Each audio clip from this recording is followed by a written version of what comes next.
Okay, in the last 2 weeks, two very exciting things have happened. One, I got into med school. I am going to med school in September. I originally got waitlisted and now I'm off the waitlist and going, and I will explain more during this video. The second thing is Nintendo Switch 2 got released and I am unboxing that today while I talk about my med school journey, I guess, or just a quick little overview while I eagerly open this package. I literally have been waiting 3 days to open this box because I have just been so busy with work, and I knew that I wouldn't be able to enjoy the Switch if I were to open it when I got it on Tuesday, so I thought I would just wait and open it at a time where I can actually enjoy the device.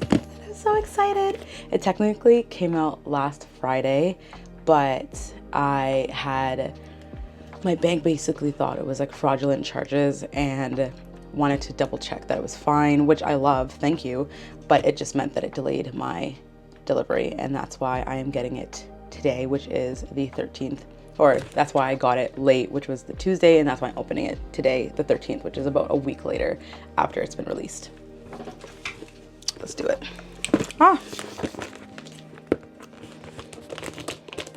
Watch it not even be in here.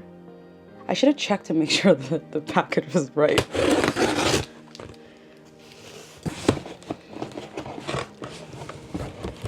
Holy, she heavy. Look at her.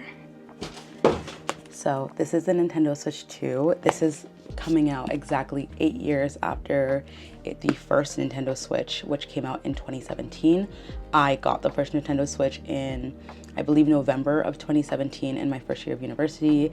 I am obsessed with games, like to a point where I was gonna put video, I think I was gonna say gamer, on my ABS for med school, and I didn't because I didn't have any space because you only have 32 entries, but I was going to. It was one of the options because I've been playing video games since I was literally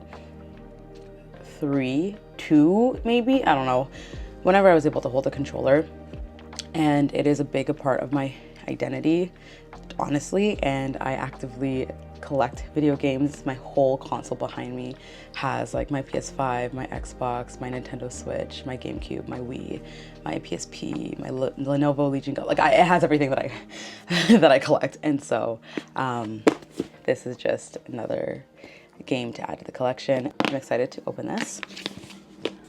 I've been watching so many unboxings, and I know people have been opening it wrong, and it would be embarrassing if I also did open it wrong because, like, what am I doing? Okay. I really need an X-Acto knife for unboxings. Oh, also, I got the Mario Kart World Tour bundle just because it made the most sense, and games are expensive now. Nintendo's doing like variable pricing with their video games, so not all of them will be the same price, which I guess I like I don't mind that. It just sucks that the games cost so much now, but inflation, I guess. Look at how big this is crazy. It's kind of, I have my OLED over there. I wonder if I should grab it and compare. But honestly, like, this video is not necessarily about the actual Switch itself. It's about med school, and I wanted to open and talk about med school while I looked at my new Switch. But I'm mesmerized by this device, so let's quickly take a look before we get into the med school talk. Look at this screen. That is insane. Then we have our Joy-Cons. We have the blue, and we have the red. The old Joy-Cons slip on, but now it's magnetic. And then you have your pins inside here is where it's going to connect onto your Switch itself. They're also just a little bigger, which is great because I have quite big hands, if you can see. Like, my hands are quite large, unfortunately. Not unfortunately, but my hands are quite big.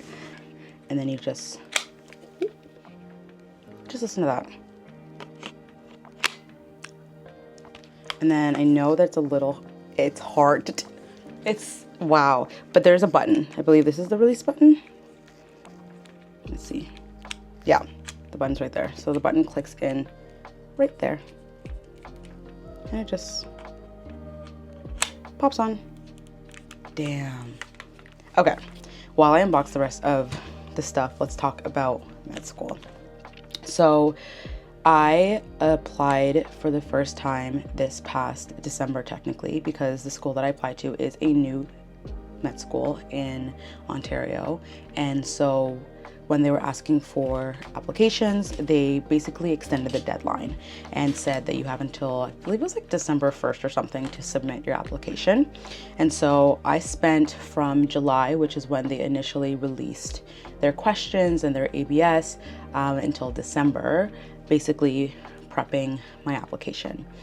You have, in terms of like what I prepped on my application, you first have these supplementary questions, and I spent so long on those questions. It's the same for nursing school. Like, I spent a long time working on those supplementary questions just because I feel like I can be too wordy with what I'm saying. And so I wanted to make sure that I was concise, but I was actually expressing what I was feeling, and like I wanted to make sure that the goal was clear with my writing. I also wanted to make sure that I had friends look over my work and look over what I wrote. And in order to do that, I needed to make sure that my writing and like my essay questions were done pretty early on, so that everyone had time to actually look at it, and then I was able to go back in and then re-edit it again, right? Because them editing it is not Bible. So I did that. And then for my ABS, literally all throughout the summer, every time I could think of like an extracurricular that I did, I wrote it down, because you're allowed to put anything from 16 years old all the way until like obviously your current age.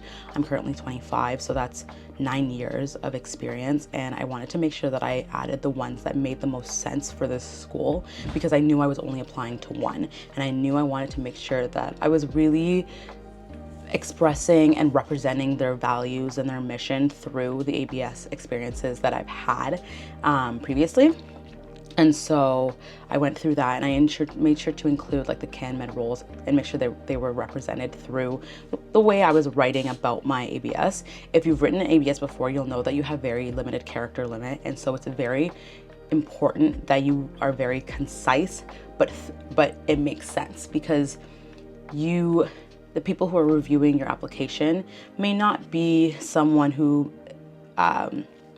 is able to understand like medical terminology, let's say, for example. And so you want to be able to express what you did in that role without having to have someone question what you're writing, because you won't be able to clarify. There is no clarification. There's no, hey, this is a follow-up email to your ABS that you submitted. What does this mean? You need to be very clear with what you're saying. And so I wanted to make sure that I also had someone read over that as well, because I feel like that was just as important as my essay questions, because in your essay questions, you have a much larger character limit versus your ABS. At the end of December, I was invited to complete a Cura Talent interview. And a lot of people have been asking me like what Cura Talent is, if it's similar to Casper. And I've taken the Casper test before, and I obviously did well because I got into the schools that I applied for nursing school. And it's obviously going to be the same, if not similar, because it's just the Casper in general is the same type of test for whatever specialty that you're applying to. And with that, Cura and Casper are not the same. I know that for a fact in terms of what they're testing. And Cura, I think, is truly just a platform to be used to conduct virtual interviews, put students, or applicants, I should say, on the spot to answer questions they may not be expecting. That's what I think it is. And like, if you look at what Cura is, like, you'll get that same explanation through like Google Gemini. Like, they'll tell you that it's just sort of a software that is used to help with the execution of interviews, because they don't have to be there live. It's all recorded. Anyways, so I did the Cura, and I didn't find out that I got an interview, like an interview for the MMI until I think the end of February, and then my MMI was mid-March. I prepared for so long for this MMI because I was so scared. I think that I am a good person to interview. I think that my personality shines through when it comes to interviews. I think what scared me the most was the type of questions that I could be asked. And because there were so many options, because if you just look up MMI questions on ChatGPT, the amount of questions that I received through that platform to practice, and how they were all just vastly different really just made me realize that you can't really prepare for this. You can't have an answer ready to go, because truly you'll never know what they're going to ask you. And so I just made sure to practice with people. So I practiced with my best friend, she's a teacher. I practiced with a med student. I practiced with 2 med students, my mom. I practiced with people at work. Like, I practice so often, because I think that's what I need to do. Be able to create a concrete answer was more important, rather than being able to practice the most amount of questions possible, because again, like I said, there's so many different options. That's a waste of your time. You just need to make sure that you have the skills and the ability to be able to think on your feet and ask and answer those questions in full. So I made sure to do that, and I did my interview, and I honestly thought it went really well. Which scared me. I don't typically think that interviews go well. I'll say, like, yeah, like I did my best, but I honestly felt really, really good after this interview, which, like I said, scared the living hell out of me. And I hope to God that what I was feeling was true, and that like I wasn't being delusional about how I did, and I really did do my best and put my best foot forward with this interview. Now, in Ontario, we have D-Day, which is Decision Day, and that means that every school in Ontario reveals to their students whether or not they got into school. And so on the 13th of May was when I was going to find out if I got into medical school. And I found out that I was waitlisted. And if you follow me on TikTok here, or on Instagram here, you'll know like the struggle that I kind of went through when I found out that I got waitlisted, because I am a type A person, not like extremely type A, but I'm a type A person. Like, I'm like the first person to say that. And I love to plan for things. I like to plan for emotions, like emotions for results. You know what I mean? And so I had planned for how I was going to feel if I got in, and I had planned for how I was going to feel if I didn't get it. I did not plan for how I was going to feel if I got waitlisted, because I genuinely forgot that that was an option when it came to admissions, and I didn't know how to feel. I think I shed like 1 or 2 tears, and then I kind of like left it, because I was more like shocked, because I was like, what does this mean? This just means a longer waiting game. I was grateful that I was waitlisted, because that just meant the journey wasn't over for me, but it also meant that I had to continue to wait, and that was devastating for me, because the waiting game was already so long. And little did I know that this waiting game that I was entering into would probably be the hardest one yet, because you know that you're so close, but yet so far, and they don't tell you where you are on the waiting list. And so I found it very difficult to cope, honestly, in those 2 weeks. I have been going to therapy since January, and so I talked to my therapist about it, I talked to my friends, and you know what? My friends, my family, literally, God bless them, because every single one of them was like, you're gonna get in. It's not a matter of if, but when. And I wanted to believe them, and I should have believed them, but I wanted to believe them, but it was so hard for me, because I was like, what do I do now? Do I take my MCAT? Do I try to take on more leadership opportunities at work? Like, what do I do in this moment? And I honestly didn't have an answer. The day before I found out about getting off the wait list, I kind of crashed. I literally like finally broke down into tears. And the reason why I broke down into tears is because like the stress was getting to my head. I literally did not cry really when I got onto the wait list, because I was like, I don't know how to feel. But like this time I was like, no, I know how I feel. I feel stressed. I feel overwhelmed. I feel as if I don't know what I'm doing. And again, like I said, I'm type A, and I'm finding out that this plan that I had put out for myself, if I were to get in or if I did not get in, just completely got all messed up, because again, neither of those things happened. Anyways, the next day, actually that night, my mom told me to literally stop crying, in like the mom way, like in a mom supportive way. And she said, you're gonna get in. That's what she said. The next day, it was 9 o'clock in the morning, and I was obviously still kind of like bummed, because I just like released all the stress through tears. And I decided to put my phone on Do Not Disturb, because I knew that people were getting off the wait list, and it was starting to consume me, like the idea of what if I get a phone call was starting to consume me. So I decided to just put my phone on Do Not Disturb so I don't pay attention to notifications. Little did I know that was like kind of a stupid thing for me to do, because what if they called me to get off the wait list? You know, why would I put my phone on Do Not Disturb? But alas, I did it, and whatever. At 9:30, I get a phone call, and I see like the caller ID, and I see that it's the school I applied to, and I was like, this literally only means one thing. This literally only means one thing. And it did. I got off the medical school waitlist, and my friends, I'm going to medical school in September. And I cried. I cried for the second time that week. I cried. And no one was home, actually. No one was home to celebrate with me. I had to call everybody to tell them I got it, which is crazy because usually everyone's home, and that one time, no one's home. And it was truly, I was just so I was just so grateful, truly. And I am still so grateful. And you could maybe think that this is like my kind of celebratory gift, even though I pre-ordered this for like April 24th. But it is a little bit of a celebration gift to myself. Yeah, I don't know.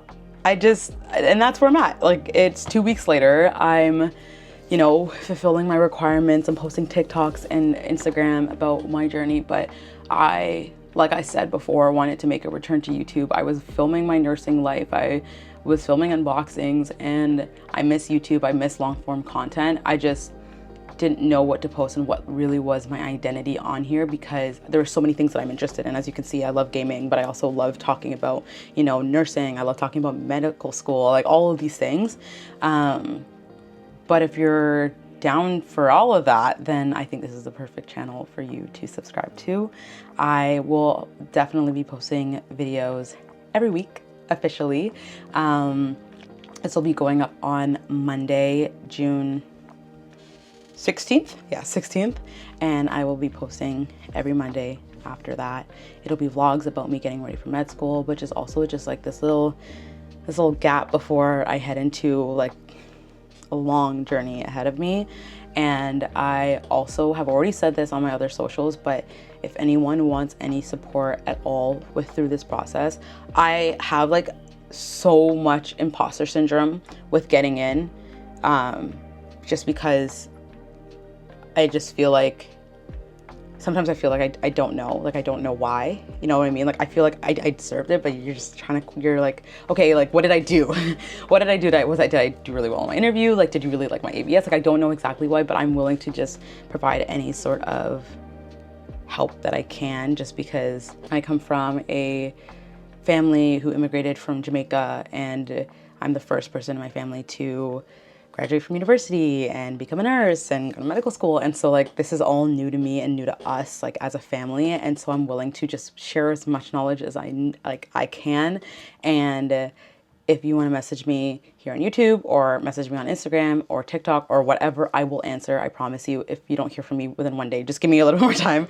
But yes, I hope that y'all stick around and subscribe, and I will see you in the next video. Bye.